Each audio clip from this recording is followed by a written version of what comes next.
Good morning student. निशान digital YouTube channel पर आपका स्वागत है। और आज हम पढ़ने जा रहे हैं 11th क्लास का टॉपिक रासायनिक संयोजन के नियम।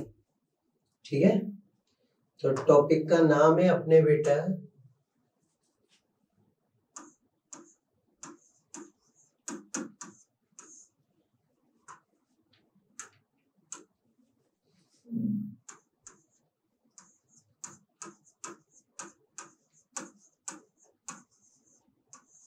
रासायनिक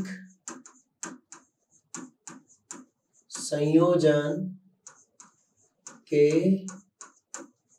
नियम। ठीक है, तो रासायनिक संयोजन के नियम को अगर अपन समझें बेटा, है ना, ध्यान से,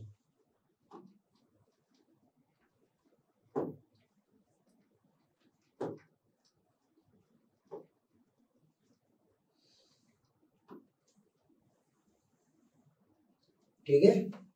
तो हमारा टॉपिक है रासायनिक संयोजन के नियम। ये दिया क्यों है तो आपको समझना पड़ेगा, याद रखो आप।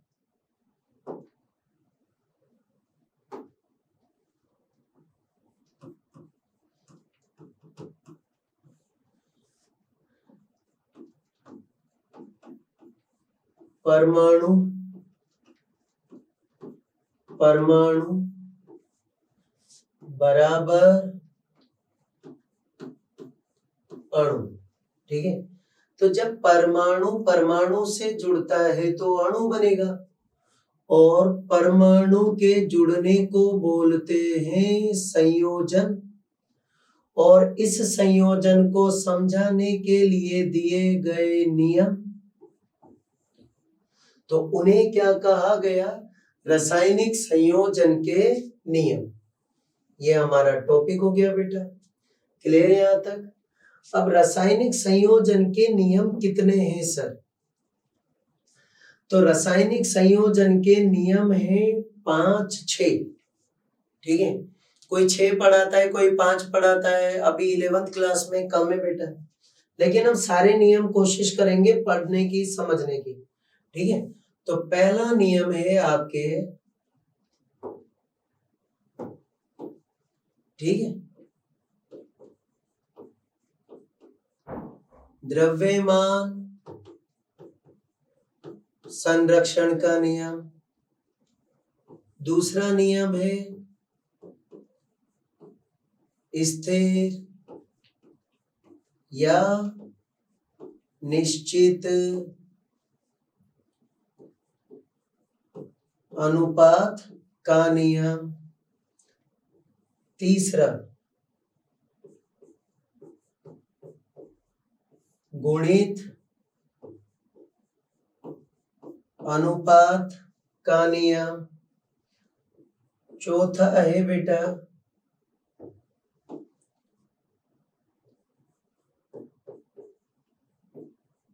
व्युत्क्रम अनुपात का नियम।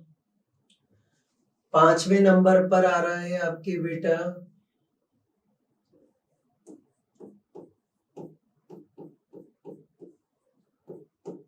आवोगाद्रो का नियम। छठा गैलू-सेक का नियम। सातवां डाल्टन का नियम। यह है रासायनिक संयोजन के नियमों को समझाना बेटा।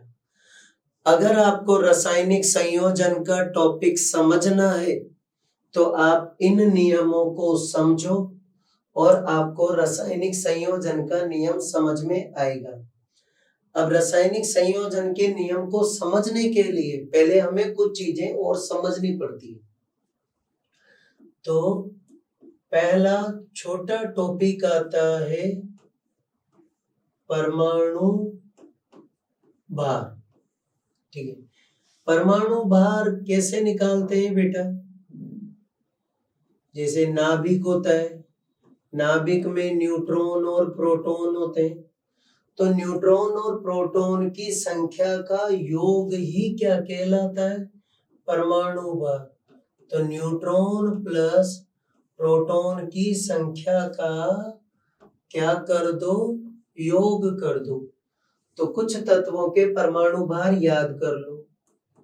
हाइड्रोजन का 1, कार्बन का 12, नाइट्रोजन 14, ऑक्सीजन 16। अब ये परमाणु भार किस में चल रहा है बेटा? ग्राम में। तो इसे बोलेंगे ग्राम परमाणु भार। तो इनके पीछे आप ग्राम लगा दो।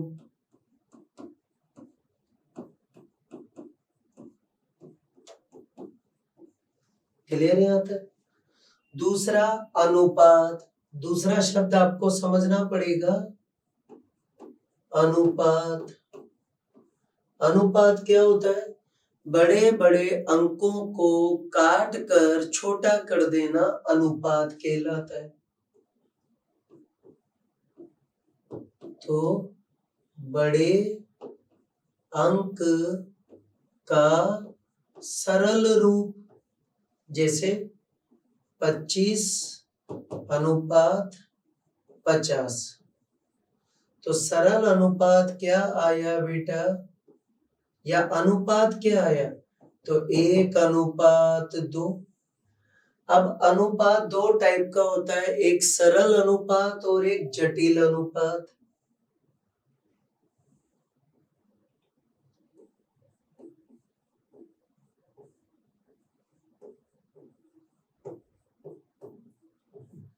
सरल अनुपात कहता है कि जब अंकों को काटा जाए तो उनके अंक पास पास आए, जैसे 1, 2, 2, 3, 3, 4 या 1:2:3।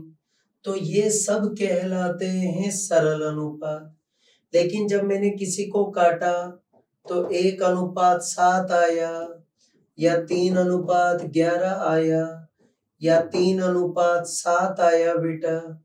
तो ये सारे अनुपात क्या कहलाते हैं? जटिल अनुपात। तो सरल अनुपात और जटिल अनुपात में अंतर क्या है? कि जब अंक पास पास हो तो सरल अनुपात और अंक दूर दूर हो तो जटिल अनुपात। ठीक है, अब पहला नियम समझते हैं। नियम नंबर 1। नियम नंबर 1 क्या कहता है? द्रव्यमान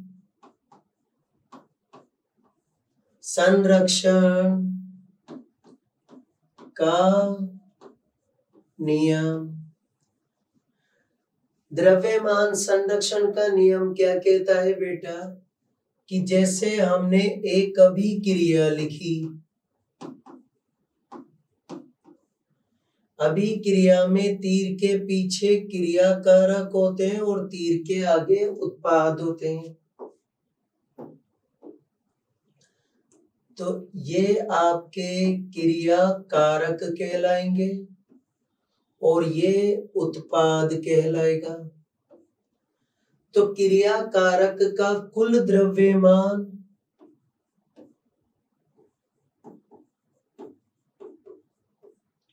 बराबर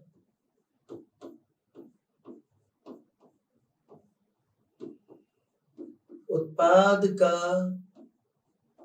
कुल द्रव्यमान। तो क्रिया कारक का कुल वजन उत्पाद के कुल वजन के बराबर हो, इसे कहते हैं द्रव्यमान संरक्षण का नियम। C+O2 तीर का निशान CO2। ठीक है, अब आप बताओ, कार्बन का वजन 12, 2 ऑक्सीजन का वजन 32, टोटल करने पर आंसर आया 44 ग्राम। तो इसका वजन भी कितना हुआ? 44 ग्राम। तो क्रिया से पहले का वजन और क्रिया के बाद का वजन क्या आया, बराबर। तो इसे कहते हैं द्रव्यमान संरक्षण का नियम। दूसरा एग्जाम्पल करके देखते हैं। H2 प्लस O2 तीर का निशान H2O। कोई भी सवाल करने से पहले अभिक्रिया को क्या करना बेटा, संतुलित करके देखना। ठीक है, इधर ऑक्सीजन 1, इधर ऑक्सीजन 2, तो यहाँ पे लगा दो 2, तो हाइड्रोजन के आगे लगा दो 2। अब एक हाइड्रोजन का वजन 1 होता है, ऑक्सीजन का वजन 16 होता है। तो इस हिसाब से बताओ क्या आया बेटा, 4 हाइड्रोजन का वजन 4 ग्राम। ठीक है, 2 ऑक्सीजन का वजन 32 ग्राम। टोटल करा तो आंसर आ गया 36 ग्राम। ठीक है, अब एक जल का वजन होता है 18 ग्राम। 2 से गुणा करने पर आया बेटा 36 ग्राम। तो क्रिया से पहले का वजन और क्रिया के बाद का वजन क्या आ रहा है, देखो, बराबर। इसे कहते हैं द्रव्यमान संरक्षण का नियम। ठीक है, अगला नियम आता है हमारे पास सेकंड।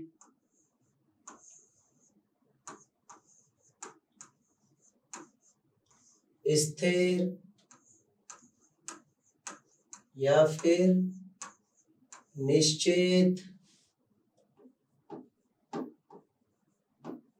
संगठन का नियम। स्थिर या निश्चित संगठन का नियम क्या कहता है, इसको समझते हैं। ये नियम कहता है बेटा कि आप कोई यौगिक बनाओ और उस यौगिक को कैसे बनाओ बेटा, अनेक विधि से बनाओ। लेकिन हर विधि में बनने वाले यौगिक में, हर विधि में बनने वाले यौगिक में परमाणु की संख्या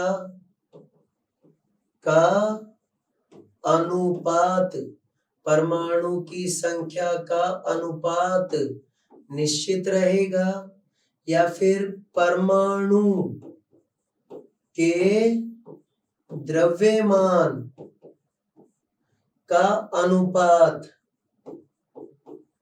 निश्चित रहेगा। यह है निश्चित संगठन के नियम की डिटेल। अब एग्जाम्पल समझते हैं। ए, बी, सी और डी। ए, बी, सी, डी ने चार छात्र हैं जिन्होंने CO2 का निर्माण करा। इसने C प्लस O से बनाया CO2। इसने CH4 को जलाकर बनाया CO2। इसने CaCO3 को तोड़कर बनाया CO2 और किसी ने ग्लूकोज से बनाया CO2। ठीक है, चारों ने CO2 बनाया। तो अब ये अनुपात बता रहे हैं बेटा।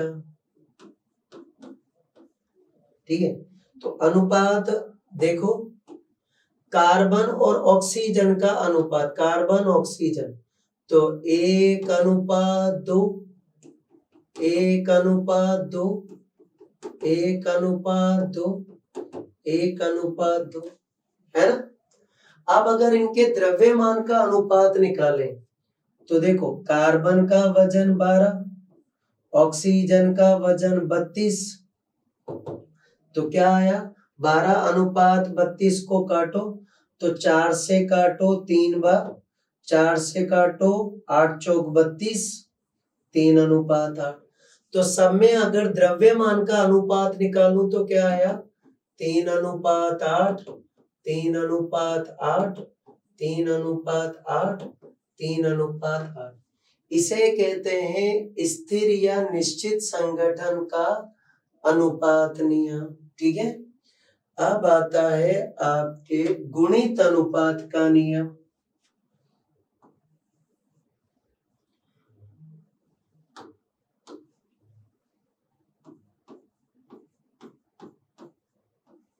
गुणित अनुपात नियम। ठीक है, गुणित अनुपात नियम क्या कहता है कि जैसे दो यौगिक ले लो, आप दो तत्व ले लो, यौगिक मतलब दो तत्व ले लो, नाइट्रोजन और ऑक्सीजन। अब नाइट्रोजन और ऑक्सीजन से भिन्न भिन्न यौगिक बने। अब ये नाइट्रोजन और ऑक्सीजन से भिन्न भिन्न यौगिक बने तो इनमें एक तत्व की मात्रा निश्चित रहनी चाहिए और ऑक्सीजन की मात्रा बदलती रहनी चाहिए।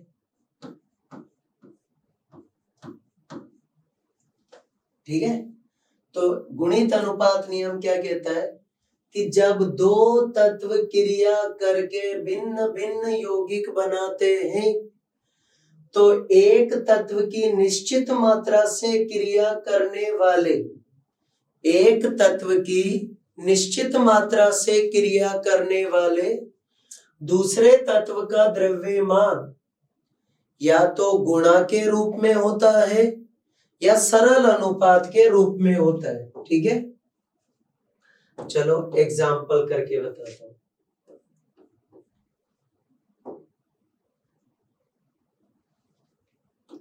ठीक है, तो N2O, N2O2, N2O3, N2O5। ठीक है, अब इसमें तीनों में देखो या चारों में देखो, आप N2O4 भी ले सकते हो आप।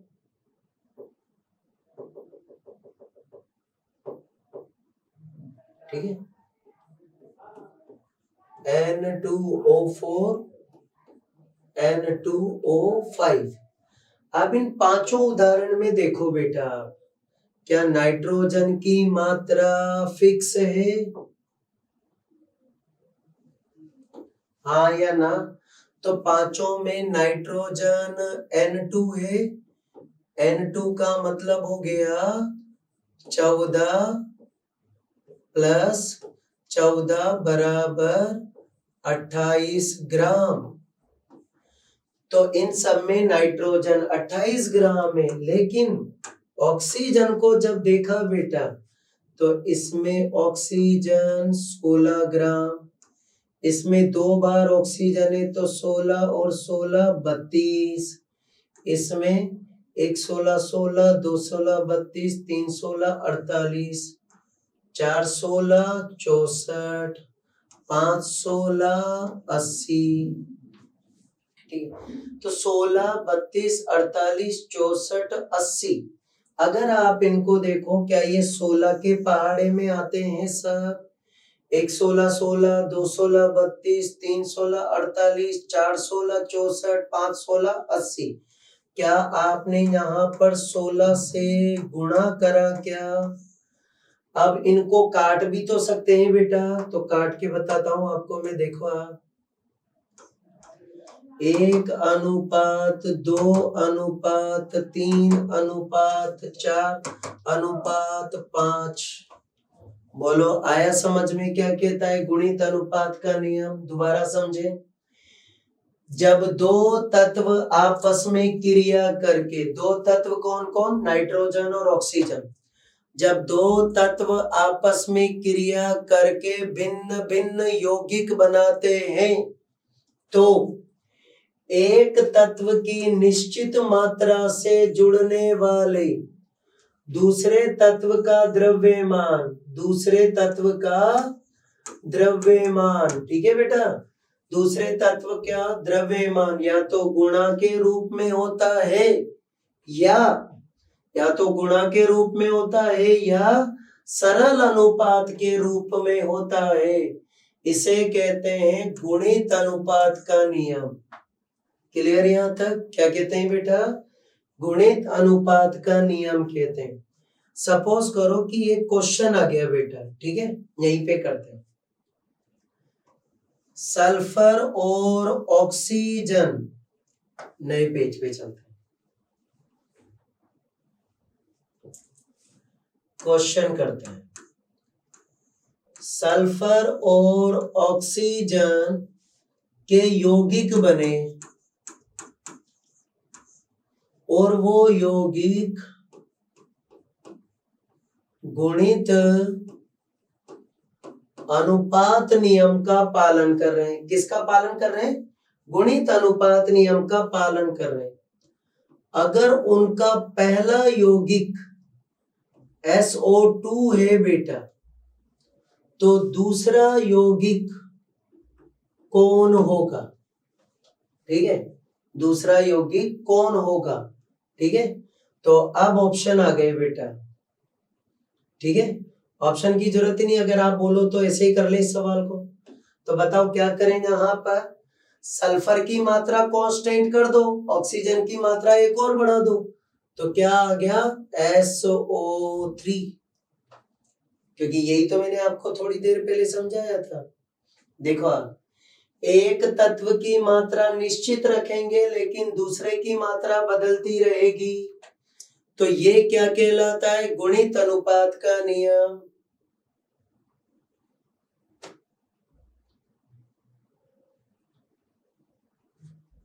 ठीक है, आगे यहां तक बात समझ में बेटा? क्लियर? चलो आगे पढ़े फिर, है ना? चलो एक क्वेश्चन और करते हैं। हमने कौन सा करा?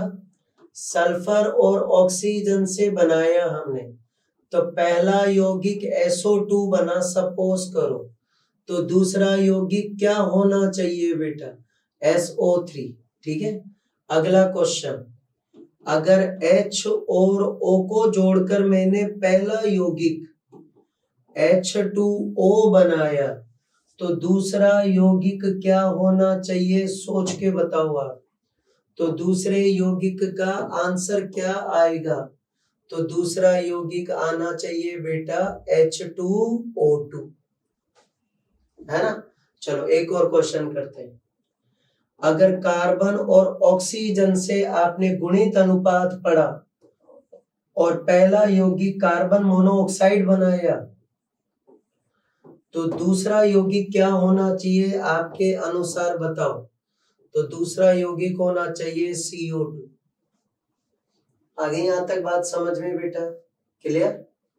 चलो आगे पढ़े। ठीक है, अब आता है गुणित अनुपात के बाद व्युत्क्रम अनुपात का नियम।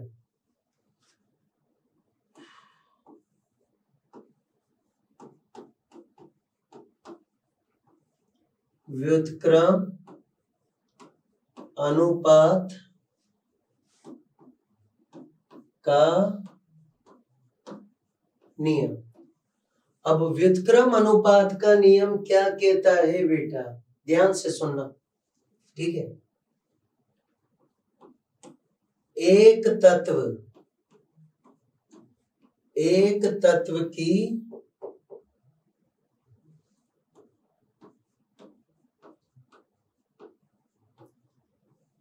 निश्चित मात्रा, एक तत्व की निश्चित मात्रा से मैंने दो तत्व जोड़े, A और B, ठीक है।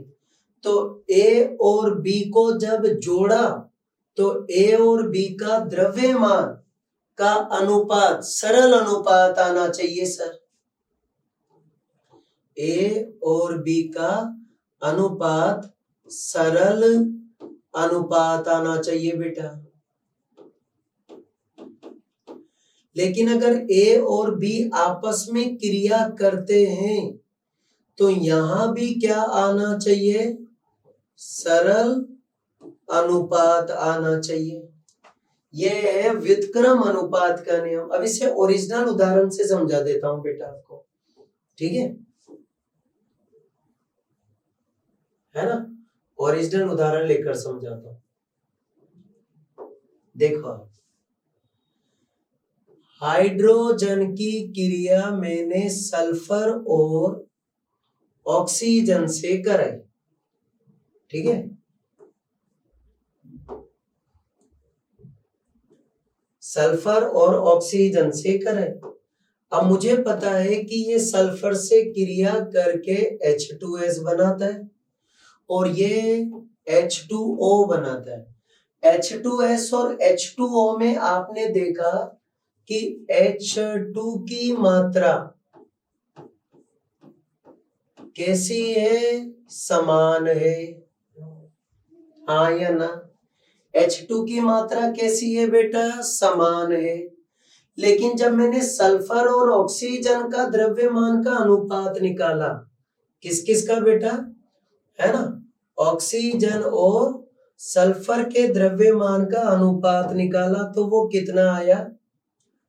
16:32, 1:2। ध्यान देना, कितना आया? 1:2।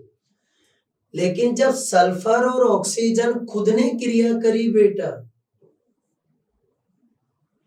ठीक है, तो अब इनके द्रव्यमान का जब अनुपात निकाला तो वो आया कितना? 32 और 32, 1:1। यह है व्युत्क्रम अनुपात का नियम। मतलब क्या कहता है बेटा? एक तत्व की निश्चित मात्रा से जुड़ने वाले दो भिन्न भिन्न तत्वों का द्रव्यमान, एक तत्व की निश्चित मात्रा से जुड़ने वाले दो भिन्न भिन्न तत्वों का द्रव्यमान या तो सरल अनुपात में होता है, ठीक है? अगर ये दोनों भी क्रिया करके यौगिक बनाते हैं तो इस यौगिक में भी इनका द्रव्यमान सरल अनुपात में होगा। दोबारा समझाऊं बेटा? जब एक तत्व की निश्चित मात्रा से दो भिन्न भिन्न तत्व क्रिया करते हैं तो इन तत्वों का बोलो द्रव्यमान सरल अनुपात में होता है। यदि ये तत्व भी क्रिया करके क्या बनाते हैं? यौगिक बनाते हैं, तो इनका द्रव्यमान भी सरल अनुपात में होगा। यह है व्युत्क्रम अनुपात का नियम। क्लियर है यहां तक? आगे बढ़ते हैं। अब आता है हमारे पास इसके बाद आवोगाद्रो का नियम।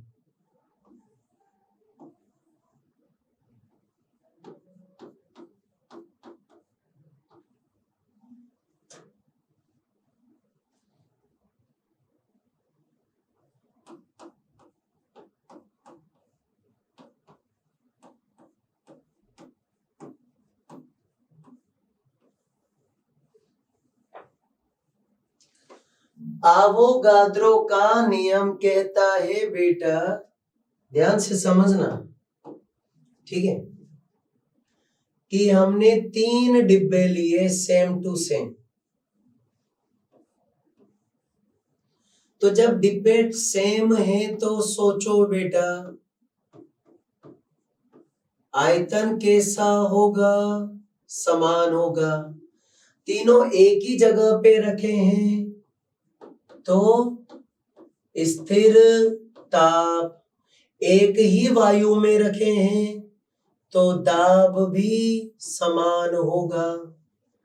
लेकिन इसमें भरी हमने हाइड्रोजन गैस, इसमें भरी ऑक्सीजन गैस, इसमें भरी नाइट्रोजन गैस। तो आवोगाद्रो ने क्या बोला? ठीक है, स्थिर ताप और दाब पर स्थिर ताप और दाब पर, ठीक है, भिन्न भिन्न गैसों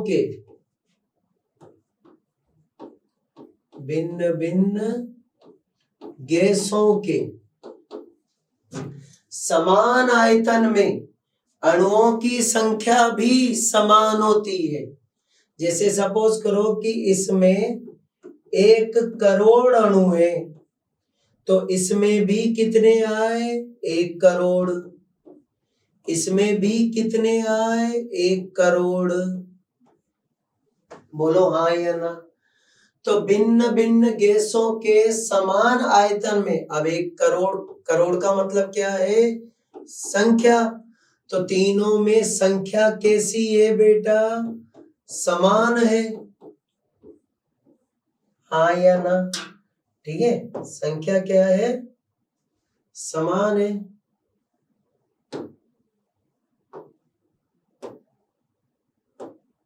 ना? ठीक है, अब संख्या भी क्या है सर? समान है। संख्या को किससे लिखते हैं? n। आयतन को किससे लिखते हैं? v। तो आयतन समानुपाती n। आगे बात समझ। आयतन बढ़ेगा तो अणुओं की संख्या भी बढ़ेगी। जैसे क्वेश्चन करते हैं यहाँ पे, 1 litre, 2 litre, 3 litre, 4 litre. 1 litre में सपोज करो कि 5 अणु है, तो 2 लीटर में कितने हो जाएंगे? 5 × 2 = 10। 3 लीटर में 5 × 3 = 15। तो 4 लीटर में 5 × 4 = 20। ये है अवोगाद्रो का नियम। अब आता है गैलुसेक का गैस आयतन नियम।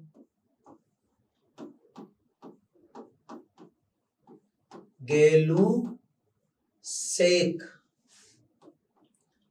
का गैस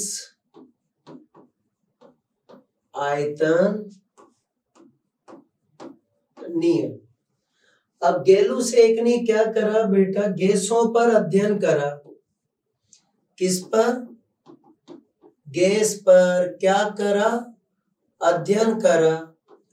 और गैसों को किसमें नापा जाता है? आयतन में।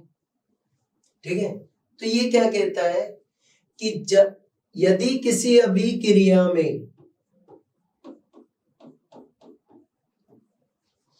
क्रियाकारक और उत्पाद, ठीक है, क्रियाकारक और उत्पाद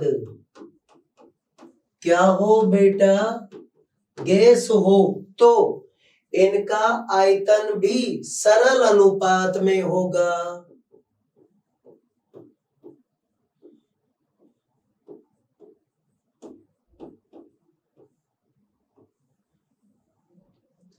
इनका आयतन किस में होगा? सरल अनुपात में होगा। तो चलो पहले इसे बैलेंस करते हैं। ठीक है, अब अगर पूछे कि यहाँ हाइड्रोजन के कितने आयतन हैं, तो 3 आयतन है।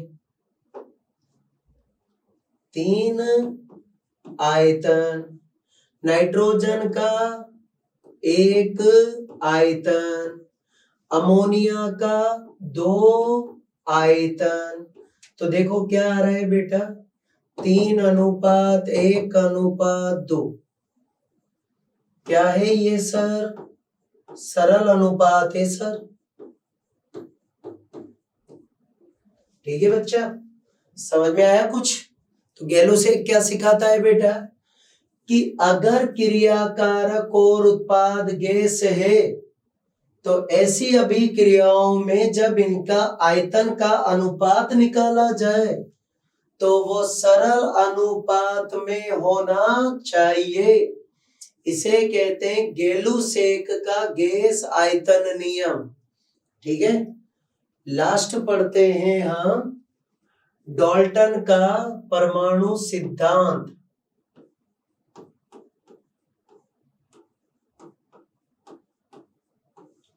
जॉन डाल्टन का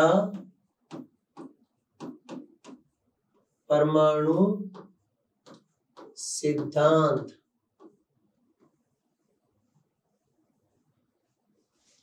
क्लियर यहां तक? आगे बेटा बात समझे। तो जॉन डाल्टन ने क्या बताया? उसने बताया कि परमाणु पदार्थ का सूक्ष्मतम भाग है, जिसका और आगे विभाजन नहीं कर सकते, मतलब कि अविभाज्य होता है। ठीक है। एक जैसे परमाणु जब भी जुड़ेंगे तो तत्व बनेगा, लेकिन अलग अलग परमाणु जुड़ेंगे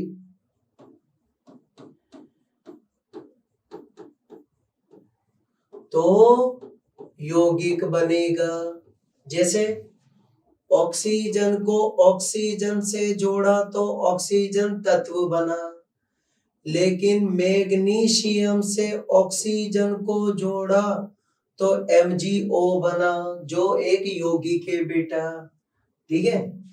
अगला एरो क्या कहता है कि एक तत्व या एक पदार्थ में जितने भी परमाणु हैं बेटा, उनके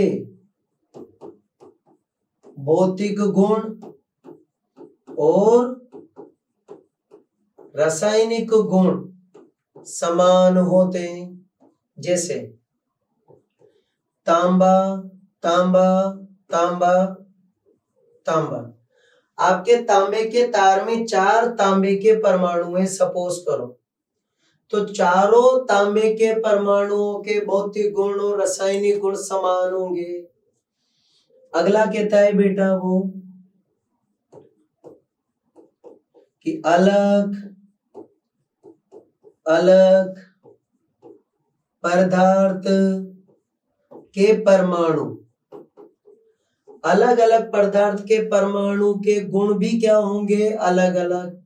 जैसे लोहे के गुण अलग और तांबे के गुण अलग, इसके भौतिक गुण भी अलग बेटा। और रासायनिक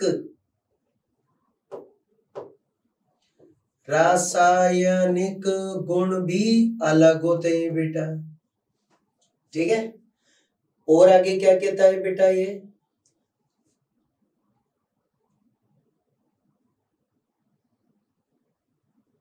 है ना, ध्यान से सुनो कि जब परमाणु जुड़ते हैं तो वो निश्चित अनुपात में जुड़ते हैं।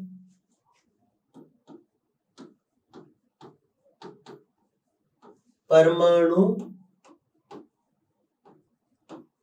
निश्चित अनुपात में जुड़ते हैं और परमाणु जुड़ते समय सरल अनुपात भी रखना चाहते हैं। जैसे हाइड्रोजन को ऑक्सीजन से जोड़ा तो H2O बना 2:1।